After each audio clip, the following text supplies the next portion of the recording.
जय हिंद। आज समझते हैं विकासशील और अर्थव्यवस्था क्या होती है। Development economics. विकासशील अर्थव्यवस्था उससे कहते हैं जब हमारी किसी भी देश की अर्थव्यवस्था पूरी तरीके से विकसित नहीं होती, पिछड़ी हुई होती है, तो उसको हम बोलते हैं विकासशील। ये इस देश की इकोनॉमी विकासशील अर्थव्यवस्था है। अब विकासशील अर्थव्यवस्था होने के लिए क्या क्या रीजन है उसको देखते हैं कि ऐसा क्या कारण है जिसकी वजह से किसी देश की इकोनॉमिक या वो देश विकासशील अर्थव्यवस्था कहलाती है। तो उसमें सबसे पहला पॉइंट है प्राकृतिक साधन उपयुक्त। किसी भी देश में, जैसे भारत में क्या है, हमारे देश में जो प्राकृतिक साधन है वो उपयुक्त है, क्योंकि बहुत सारे प्राकृतिक संसाधन है ही नहीं। जैसे तेल हो गया, पेट्रोल हो गया, डीजल हो गया, ये सारी चीज हमारे देश में है ही नहीं। तो ये क्या, दूसरे देश से हमको खरीद के लाना पड़ता है। जब दूसरे देश से खरीद के लाना पड़ता है तो हमको उनको पैसे पे करने पड़ते हैं। अगर यही प्राकृतिक साधन हमारे देश में होते तो हमारा देश भी ज्यादा से ज्यादा डेवलपमेंट होता है। तो या तो प्राकृतिक संसाधन है ही नहीं, या जो भी प्राकृतिक संसाधन है उसका ठीक तरीके से हम यूज नहीं कर पा रही, जिसकी वजह से कि हमारा एक देश है वो विकासशील रह जाता है। दूसरा इसमें पॉइंट है उद्योग का विकास कुंठित। किसी भी देश में आज भी देखिए, किसी भी देश की इकोनॉमिक ज्यादा से ज्यादा आगे बढ़ी, विकसित हुई, तो उस देश में क्या है, उस देश में इंडस्ट्री सबसे ज्यादा है, विकास, इसलिए वो देश आगे बढ़ पाए, विकसित हो पाए। लेकिन हमारे देश में क्या है, हमारे देश की अर्थव्यवस्था, भारत की अर्थव्यवस्था विकासशील है। क्यों? क्योंकि इस देश में इंडस्ट्रीज बहुत कम है। यहाँ के लोग इंडस्ट्री बहुत कम से कम लगाते हैं, व्यापार बहुत से कम करते हैं। यहाँ ज्यादा से ज्यादा लोग नौकरी में ध्यान देने लगे, जिसकी वजह से हमारे देश की जो इकोनॉमिक्स है वो क्या है, विकासशील रह गई। हमारे देश क्या है, पीछे रह गया। तो इसके लिए हमको क्या करना पड़ेगा, अगर हमको देश को आगे बढ़ाना है तो हमको भी ज्यादा से ज्यादा इंडस्ट्री लगाना पड़ेगी, उद्योग धंधे लगाना पड़ेगा, ताकि हम ज्यादा से ज्यादा रोजगार कर पाए। और तब ज्यादा से ज्यादा जब हम रोजगार करेंगे तो हम अपने प्रोडक्ट को दूसरे देश में जब सेल करेंगे तो वहां से ज्यादा पैसा आएगा। जब ज्यादा से ज्यादा पैसा आएगा तो तब हमारा देश जाके क्या होगा, विकसित होगा। उसके बाद थर्ड पॉइंट देख लेते हैं, पूंजी निर्माण की गति सीमित। हमारे देश में, किसी भी विकासशील देश में क्या था, जो कैपिटल फॉर्मेशन होता है बहुत सीमित होता है, बहुत ही कम होता है। क्यों? क्योंकि वहाँ इंडस्ट्रीज है ही नहीं, या कोई ऐसा संसाधन ही नहीं है, कि कोई ऐसा रिसोर्स ही नहीं है जिसकी वजह से उस रिसोर्स का इस्तेमाल करके उस देश में ज्यादा से ज्यादा कैपिटल फॉर्मेशन हो सके। जब किसी भी देश में कैपिटल फॉर्मेशन कम होता है तो वो देश विकासशील रह जाता है, ज्यादा से ज्यादा डेवलपमेंट नहीं कर पाता, आगे नहीं ग्रोथ कर पाता। तो किसी भी देश को आगे विकासशील से विकसित होने के लिए हमको अपने कैपिटल फॉर्मेशन को ज्यादा से ज्यादा बढ़ाना पड़ेगा। और कैपिटल फॉर्मेशन को बढ़ाने के लिए हमको ज्यादा से ज्यादा उद्योग लगाना पड़ेगा। और जब ज्यादा से ज्यादा लोग उद्योग लगाएंगे तो हर आदमी को क्या करेंगे, रोजगार देंगे। जब रोजगार देंगे और उद्योग लगाएंगे तो हमारा जो देश का जो कैपिटल फॉर्मेशन होगा ज्यादा से ज्यादा होगा। हमारे देश की जो आय है, जो पूंजी है, वो हमारे देश में ही रहेगी और दूसरे देश से भी आएगी। तो हमको ज्यादा से ज्यादा प्रयास करना चाहिए कि हमारा जो किसी भी देश की जो विकसित अर्थव्यवस्था है उसको विकासशील अर्थव्यवस्था उसको विकसित करने के लिए हमको ज्यादा से ज्यादा कैपिटल फॉर्मेशन करना चाहिए। नीचा जीवन स्तर। जो देश विकासशील रहता है वहाँ के लोगों का जो जीवन स्तर होता है, जो स्टैंडर्ड होता है, वो नीचा, जो जीवन जीने का शैली होता है, जो तरीका होता है, जो लाइफ स्टाइल होती है, वो बहुत नीचे होती है। क्यों? क्योंकि वहाँ प्रति व्यक्ति आय पर कैपिटा इनकम ही कम होती है। जब किसी भी व्यक्ति की पर कैपिटा इनकम कम होगी तो उसकी जो इनकम स्टेटस ही कम होगी, तो उसके लाइफ स्टाइल उतना ज्यादा अच्छा नहीं होगा, बेटर नहीं हो पाएगा।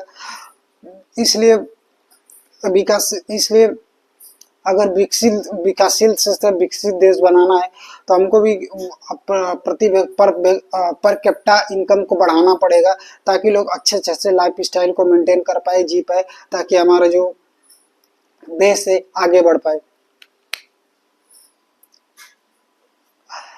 माल का मनमाना मूल्य वसूल। विकासशील देश में क्या होता है कि जो प्रोडक्ट बनाता है उसका मनमाना तरीके से उसके मूल्य का वसूल करता है।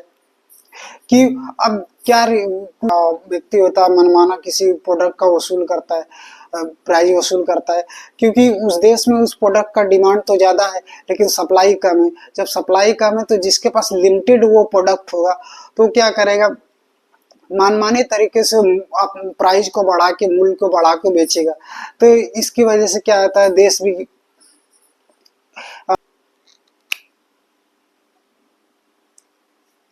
माल का कम तोल।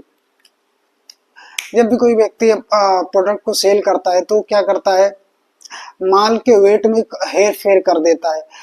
अगर 100 ग्राम का कोई प्रोडक्ट को सेल, 100 ग्राम का कोई प्रोडक्ट है तो उसको क्या करेगा, 50 ग्राम का ही बनाएगा या 50 ग्राम ही तोलेगा।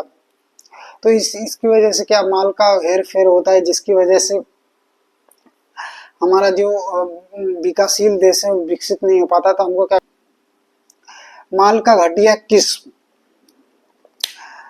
हम क्या करते हैं, अब विकासशील देश में माल को जब हम बनाते हैं या सेल करते हैं तो घटिया किस्म की माल को हम बेचते हैं या नकली माल को बेचते हैं, जिसकी वजह से लोग परचेस नहीं करते। जब परचेस नहीं करते, जो हमारा कस्टमर खरीदता नहीं, तो उस देश में जो कैपिटल फॉर्मेशन है वो नहीं होगा। जब कैपिटल फॉर्मेशन ही नहीं होगा, लोग माल ही नहीं खरीदेंगे, तो वो देश विकासशील से विकसित नहीं हो पाएगा। तो हमको क्या करना पड़ेगा, किसी देश में जब मैन्युफैक्चरिंग होती है तो उसको ज़्यादा से ज़्यादा अच्छे से अच्छे बेटर क्वालिटी का प्रोडक्ट को बनाना चाहिए ताकि ज़्यादा से ज़्यादा लोग खरीदें। सरकारी नियमों की अवहेलना। आज भारत देश में क्या है, सरकारी नियम तो बहुत सारे बनाए गए, बहुत सारे पॉलिसी बनाए गए, लेकिन लोग क्या करते हैं, और सरकारी जो नियम है उनके रूल रेगुलेशन को फॉलो नहीं करते, उनकी अवहेलना नहीं करते। उनको लगता है कि हम रूल रेगुलेशन को फॉलो नहीं करेंगे या घूस देके या किसी तरीके से हम क्या करेंगे, सरकार को मना लेंगे या फिर कोई और रास्ता निकाल लेंगे। तो किसी देश में जब उस देश की पॉलिसी को उस देश में रहने वाले लोग जब फॉलो नहीं करते तो देश विकसित नहीं हो पाता, विकासशील ही रहता है। तो हमको विकासशील से विकसित होने के लिए उस देश की पॉलिसी, जो रूल रेगुलेशन बनाया गया उसको फॉलो करना चाहिए ताकि हमारा देश ज़्यादा से ज़्यादा आगे बढ़ पाए। जमाखोरी एवं मुनाफाखोरी। जमाखोरी का मतलब समझ लीजिए, जमाखोरी क्या होता है कि इसको एक तरीके से काला बाजारी बोलती है। जमाखोरी मतलब कि किसी प्रोडक्ट का डिमांड तो मार्केट में ज़्यादा है लेकिन उसकी सप्लाई कम है, या फिर उसकी जो सप्लाई है वो लिमिटेड लोगों के पास है।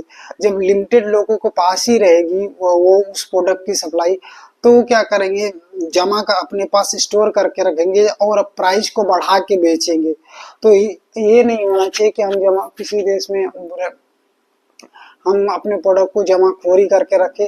अगर जमाखोरी करके रखेंगे या ज़्यादा प्राइस पे बेचेंगे तो उस देश की जो इकोनॉमिक्स है घटेगी। उसके बाद है मुनाफाखोरी। मुनाफाखोरी मतलब कि हम ज़्यादा से ज़्यादा प्रॉफिट पे हम बेचना चाहते हैं किसी प्रोडक्ट। अगर हम 100 रुपये का प्राइस है तो हम उसको 1000 में बेचेंगे, क्यों? क्योंकि वो प्रोडक्ट लिमिटेड लोगों के पास है।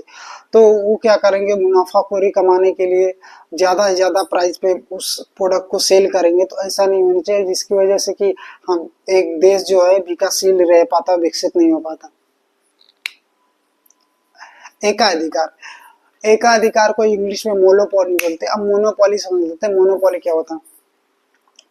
मान लीजिए मैं एक फार्मर हूँ कोई, लेकिन मैंने ऐसा एक फार्मूला इजाद कर लिया, बना लिया, उस फार्मूले से कोई एक स्पेसिफिक रोग का एक दवा बनता है और उस फार्मूले को मैं ही जानता हूँ।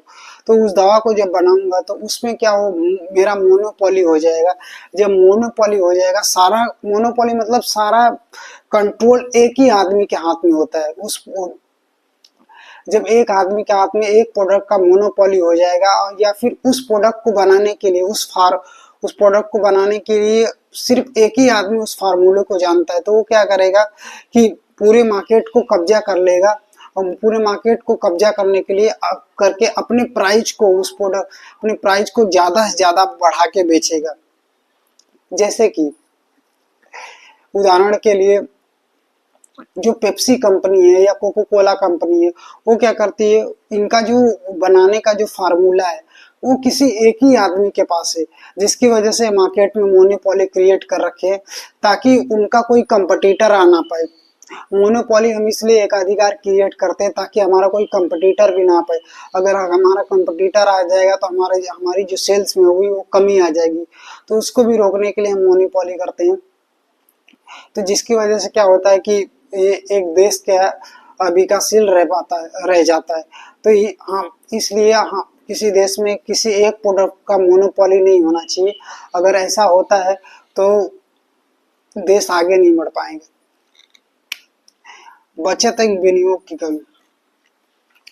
विकासशील देश में क्या है, बचत और विनियोग की कमी होती है। बचत मतलब जो पर कैपिटा इनकम है, मान लीजिए मेरी इनकम 1000 है लेकिन खर्चे 2000 है, तो बचत तो 0 हो गई। या मेरी इनकम 1000 है, खर्चा 900 रुपये, तो बचत तो कम से कम हुई।